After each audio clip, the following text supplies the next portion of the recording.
Welcome back to our channel. ಇವತ್ತು ನಾನು ಬೆಳಿಗ್ಗೆ ಸ್ವಲ್ಪ ಹೊತ್ತು ಮುಂಚೆ ಎದ್ದಿದ್ದೇನೆ ಅಷ್ಟೇ. ಎದ್ದು ಫ್ರೆಶನ್ ಅಪ್ ಆಗಿ ನೀರೆಲ್ಲ ಕುಡಿದಿದ್ದೇನೆ. ಇವತ್ತು ನಾನು ನಿಮ್ಮ ಜೊತೆ ನಂದು ಮಾರ್ನಿಂಗ್ ರುಟೀನ್ ಹೇಗಿರುತ್ತೆ ಅಂತ ಶೇರ್ ಮಾಡ್ತೀನಿ. ಬನ್ನಿ ವಿಡಿಯೋನ ಸ್ಟಾರ್ಟ್ ಮಾಡೋಣ. ಅದಕ್ಕೂ ಮುಂಚೆ ಯಾರು ನಮ್ಮ ಚಾನಲ್ನ ಇನ್ನೂ ಸಬ್ಸ್ಕ್ರೈಬ್ ಮಾಡಿಲ್ಲ ಪಟ್ ಅಂತ ಹೋಗಿ ಸಬ್ಸ್ಕ್ರೈಬ್ ಮಾಡಿ ಬನ್ನಿ. ಇವತ್ತು ನಾನು ಬೆಳಿಗ್ಗೆ ಬ್ರೇಕ್ಫಾಸ್ಟಿಗೆ ಮೆಂತ್ಯ ಸೊಪ್ಪು ಮತ್ತು ಆಲೂದು ಪರೋಟ ಮಾಡೋಣ ಅಂದ್ಕೊಂಡಿದ್ದೀನಿ. ಸೊ ಬನ್ನಿ ನಿಮಗೂ ಶೇರ್ ಮಾಡ್ತೀನಿ. ನಾನು ಆಲೂಗಡ್ಡೆ ನಿನ್ನೆ ರಾತ್ರಿನೇ ಬೇಯಿಸಿಟ್ಟಿದ್ದೇನೆ, ಬೆಳಗ್ಗೆ ಈಸಿ ಆಗುತ್ತೆ ಅಂತ. ನೋಡಿ, ಇವಾಗ ಇದ್ರ ಸಿಪ್ಪೆ ಎಲ್ಲ ತೆಗೆದು ಇದನ್ನು ಸ್ಮ್ಯಾಶ್ ಮಾಡಬೇಕು. ಮೆಂತ್ಯ ಸೊಪ್ಪನ್ನು ಬಿಡಿಸಿಟ್ಟಿದ್ದೇನೆ, ಅದನ್ನು ತೊಳೆದು ಕಟ್ ಮಾಡಬೇಕು. 2 ಕಪ್ ಅಷ್ಟು ಗೋಧಿ ಹಿಟ್ಟನ್ನು ತಗೊಂಡಿದ್ದೇನೆ. ಇವಾಗ ಇದನ್ನು ಕಲಿಸ್ಕೊಳ್ಳೋಣ.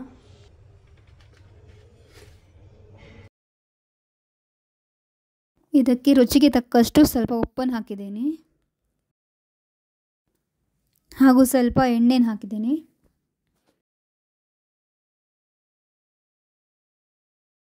ಹಾಗೂ ಸ್ವಲ್ಪನೇ ನೀರು ಹಾಕಿ ಕಲಿಸ್ಕೊಳ್ಳಿ. ಹಿಟ್ಟು ರೆಡಿ ಆಗಿದೆ. ಸ್ವಲ್ಪ ಗಟ್ಟಿನೇ ಕಲಿಸ್ಕೊಂಡಿದ್ದೇನೆ. ಈಗ ಹಿಟ್ಟನ್ನು ಕಲಿಸಿದ್ದೇನಲ್ಲ, ಸ್ವಲ್ಪ ಮುಚ್ಚಿಟ್ಟಿದ್ದೇನೆ. ಇದೊಂದು ಅರ್ಧ ಗಂಟೆ ಇದಾಗಲಿ. ಅಲ್ಲಿವರೆಗೆ ನಾವು ಮೆಂತ್ಯ ಸೊಪ್ಪಿದು ಮತ್ತು ಆಲೂಗಡ್ಡೆದು ಬಾಜಿ ರೆಡಿ ಮಾಡ್ಕೊಳ್ಳೋಣ ಸ್ಟಫಿಂಗಿಗೆ. ನೋಡಿ, ಆಲೂಗಡ್ಡೆಯನ್ನು ಸಿಪ್ಪೆ ತೆಗೆದು ಸ್ಮ್ಯಾಶ್ ಮಾಡಿಟ್ಟಿದ್ದೀನಿ.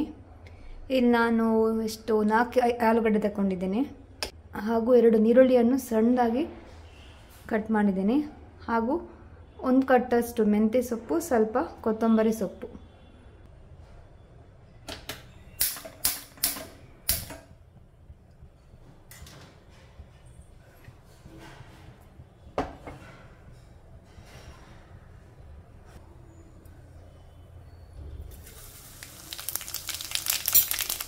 ಸ್ಟಫಿಂಗಿಗೆ ಬಾಜಿ ಮಾಡಲಿಕ್ಕೆ ನಾನಿಲ್ಲಿ ಒಂದು ಕಡಾಯಿ ತಗೊಂಡಿದ್ದೀನಿ ಹಾಗೂ ಎಣ್ಣೆ ಕಾದ ಬಳಿಕ 1 ಚಮಚದಷ್ಟು ಜೀರಿಗೆ ಹಾಗೂ ಸ್ವಲ್ಪ ಕರಿಬೇವನ್ನು ಹಾಕಿದ್ದೇನೆ. ನಂತರ ಅದಕ್ಕೆ ಚಿಟಿಕೆ ಹಿಂಗನ್ನು ಹಾಕಿದ್ದೇನೆ. ಅದರ ನಂತರ ಸಣ್ಣದಾಗಿ ಕಟ್ ಮಾಡಿರುವ ನೀರುಳ್ಳಿಯನ್ನು ಹಾಕಿ ಚೆನ್ನಾಗಿ ಫ್ರೈ ಮಾಡ್ಕೋತೀನಿ.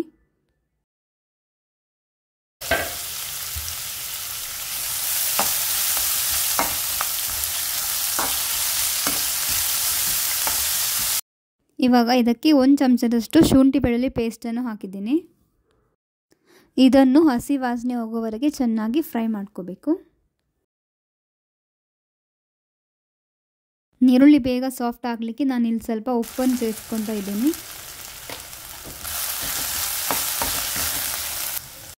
ನೀರುಳ್ಳಿ ಸ್ವಲ್ಪ ಸಾಫ್ಟ್ ಆದಮೇಲೆ ಅದಕ್ಕೆ ಸಣ್ಣದಾಗಿ ಕಟ್ ಮಾಡಿರುವ ಮೆಂತ್ಯ ಸೊಪ್ಪು ಹಾಗೂ ಕೊತ್ತಂಬರಿ ಸೊಪ್ಪನ್ನು ಹಾಕಿ ಚೆನ್ನಾಗಿ ಮಿಕ್ಸ್ ಮಾಡ್ಕೋತೀನಿ.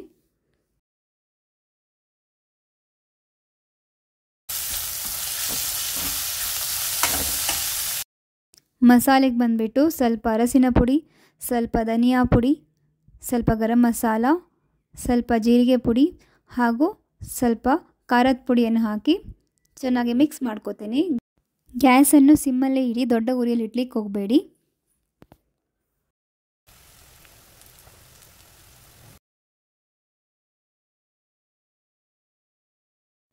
ಈ ಸೊಪ್ಪು ಎಲ್ಲ ಸ್ವಲ್ಪ ಸಾಫ್ಟ್ ಆದಮೇಲೆ ನಾವು ಬೇಯಿಸಿರುವ ಆಲೂಗಡ್ಡೆ ಇರುತ್ತಲ್ಲ, ಅದನ್ನು ಚೆನ್ನಾಗಿ ಸ್ಮ್ಯಾಶ್ ಮಾಡಿಬಿಟ್ಟು ಇದ್ರ ಜೊತೆ ಚೆನ್ನಾಗಿ ಮಿಕ್ಸ್ ಮಾಡ್ಕೊಳ್ಳಿ. ನೀರೇನು ಹಾಕ್ಲಿಕ್ಕೆ ಹೋಗಬೇಡಿ, ನೀಟಾಗಿ ಇದೆಲ್ಲ ಮಿಕ್ಸ್ ಆಗಲಿ. ಅದ ನಂತರ ನಾವು ಉಪ್ಪು ಖಾರ ಏನಾದರೂ ಕಮ್ಮಿ ಇದ್ದರೆ ಇವಾಗ ಸೇರಿಸ್ಕೋಬೋದು. ನೋಡಿ, ಈ ಥರ ಈಗ ಸ್ಟಫಿಂಗ್ ರೆಡಿ ಆಗಿದೆ. ಇದನ್ನು ಹೀಗೇ ಚಪಾತಿ ಜೊತೆನೂ ತಿನ್ಬೋದು. ಇದರ ಸ್ಟಫಿಂಗ್ ಹೆಂಗೂ ರೆಡಿ ಆಗಿದೆ. ಈಗ ನಾನು ಇದೆಲ್ಲವನ್ನು ಕ್ಲೀನ್ ಮಾಡ್ಕೋತೀನಿ. ನೀನು ನೈಟ್ ನಾನು ಪಾತ್ರೆ ಎಲ್ಲ ವಾಶ್ ಮಾಡಿದ್ದಿಲ್ಲ, ಸ್ವಲ್ಪ ಲೇಟಾಗಿತ್ತು, ಬೇಗ ಮಲ್ಕೊಂಡ್ಬಿಟ್ವಿ. ಸೊ ಇವಾಗ ಇದನ್ನೆಲ್ಲ ವಾಶ್ ಮಾಡ್ತೀನಿ.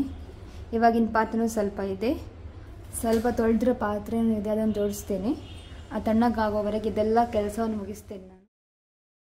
ನಾನು ಕ್ಲೀನಿಂಗ್ ಕೆಲಸ ಮುಗಿದ ಮೇಲೆ ನಾನಿವಾಗ ಚಪಾತಿ ಹಿಟ್ಟನ್ನು ಕಲಸಿದ್ದೆ ಅಲ್ಲ, ಈಗ ಅದನ್ನು ರೆಡಿ ಮಾಡ್ತಾ ಇದ್ದೇನೆ. ನೋಡಿ, ನಾವು ನಾರ್ಮಲಾಗಿ ಹೇಗೆ ಚಪಾತಿ ಲಟ್ಟಿಸ್ತೇವಲ್ಲ ಅದೇ ರೀತಿ ಲಟ್ಟಿಸಬೇಕು. ಅದ್ರಲ್ಲಿ ನಾನು ಇದು ಸ್ಟಫಿಂಗ್ ರೆಡಿ ಮಾಡಿದ್ದೆ ಅಲ್ಲ, ಸ್ಟಫಿಂಗಿಗೆ ಬಾಜಿ, ಅದರಲ್ಲಿ ಒಂದು ಚಿಕ್ಕ ಉಂಡೆ ಥರ ಸ್ವಲ್ಪ ಒಂದು ತೆಕ್ಕೊಂಡು ಈ ಥರ ಚಪಾತಿ ಇದರಲ್ಲಿ ಮಧ್ಯದಲ್ಲಿಟ್ಟು ಈ ಥರ ಒಂದೊಂದೇ ಪದಾರ್ಥ ಥರ ಫೋಲ್ಡ್ ಮಾಡಬೇಕು. ಇದು ಸ್ಟಫಿಂಗಿಗೆ ಬಾಜಿ ತೆಕ್ಕೊಳ್ಳೋ ಸ್ವಲ್ಪನೇ ತೆಕ್ಕೊಳ್ಳಿ. ನಾನು ಸ್ವಲ್ಪ ಜಾಸ್ತಿ ತೆಕ್ಕೊಂಡಿದ್ದು, ಯಾಕಂದರೆ ಅದು ಲಟ್ಟಿಸುವಾಗ ಸ್ವಲ್ಪ ಕಷ್ಟ ಆಗುತ್ತೆ, ಅಂದರೆ ಹೊರಗಡೆ ಬರುತ್ತೆ. ಅದಕ್ಕೋಸ್ಕರ ಜಾಸ್ತಿ ಒತ್ತಿ ಪ್ರೆಸ್ ಮಾಡಿ ಆ ಥರ ಮಾಡಲಿಕ್ಕೆ ಹೋಗಬೇಡಿ. ಸ್ವಲ್ಪ ಲೈಟಾಗಿ ಲಟ್ಟಿಸಬೇಕು. ಸ್ವಲ್ಪ ಹಿಟ್ಟನ್ನು ಹಾಕಿ ಲಟ್ಟಿಸಿ. ಇದು ಮೆಂತ್ಯ ಸೊಪ್ಪಿನ ಪರೋಟ ಇದೆ, ತಿನ್ನಲಿಕ್ಕೆ ತುಂಬಾ ಚೆನ್ನಾಗಿರುತ್ತೆ, ಹೆಲ್ತ್ ವೈಸ್ ಅಂತ ತುಂಬಾ ಒಳ್ಳೆಯದು. ಈ ಮೆಂತ್ಯ ಸೊಪ್ಪಲ್ಲಿ ತುಂಬ ಫೈಬರ್ ಇದೆ ಹಾಗೂ ಅದು ಶುಗರ್ ಡಯಾಬಿಟೀಸ್ ಪೇಷಂಟ್ಸಿಗಂತೂ ತುಂಬಾ ಒಳ್ಳೆಯದು. ಯಾರು ಇದನ್ನು ಕನ್ಸ್ಯೂಮ್ ಮಾಡ್ಬೋದು. ಇದರದ್ದು ಪರೋಟ ಇಲ್ಲಾಂದರೆ ನೀವು ಪಲ್ಯನೂ ಮಾಡ್ಕೊಂಡು ತಿನ್ಬೋದು, ಇಲ್ಲಾಂದರೆ ಪಲಾವ್ ಸಹ ತುಂಬಾ ಚೆನ್ನಾಗಿರುತ್ತೆ. ನೋಡಿ ಇವಾಗ ಪರೋಟ ರೆಡಿ ಆಗಿದೆ. ಕಾವಲಿ ಬಿಸಿ ಆದಮೇಲೆ ನಾನು ಇದನ್ನು 2 ಸೈಡ್ ಕಾಯಿಸ್ತೇನೆ. ಇದನ್ನು ಎಣ್ಣೆ ಇಲ್ಲಾಂದರೆ ತುಪ್ಪದಲ್ಲಿ ಕಾಯಿಸ್ಕೋಬೋದು. ನಾನಿಲ್ಲಿ ತುಪ್ಪ ತೆಕ್ಕೊಂಡಿದ್ದೇನೆ, ಚೆನ್ನಾಗಿರುತ್ತೆ ಅದು ಟೇಸ್ಟ್ ಅಂತ.